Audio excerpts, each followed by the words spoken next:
Ang pagsusulong sa ating mga lokal na lengguwahe hindi lang dapat ginagawa tuwing buwan ng wika. Dapat nagagamit din daw ito sa pang-araw-araw gaya sa mga batas. Sa Kamara, ipinapanukala na dapat may translation ng mga batas sa iba't ibang lokal na wika at dialekto. Ang pulso ng ilang Pinoy sa Street Hirit ni Bea Penla.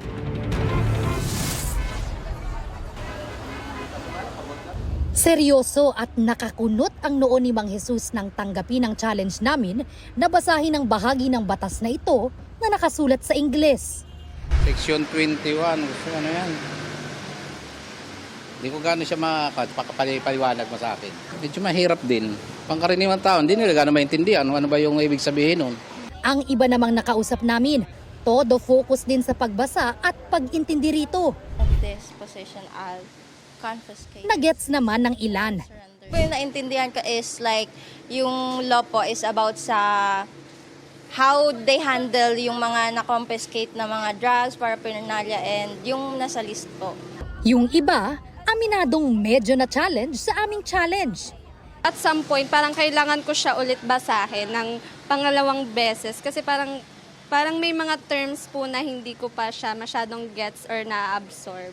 Sa Kamara, isinusulong ang panukalang isali ng mga batas na may penal provisions o nagpapataw ng parusa hindi lang sa wikang Filipino, kundi pati na rin sa Bisaya at Ilocano. Ito raw kasi ang mga wikang ginagamit ng 4 na pinakamalawak na ethno-linguistic groups sa bansa.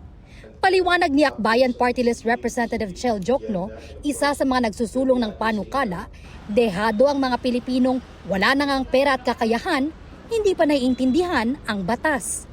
Kapag naisa batas ang panukala, mas madali na raw mauunawaan ng mas nakararami ang batas.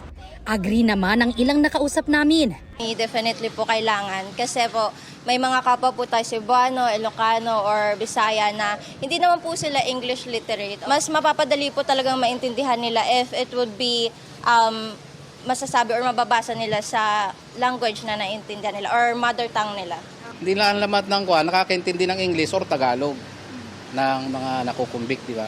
Mas maganda yung i-translate nila sa salita na para doon sa na bawat isang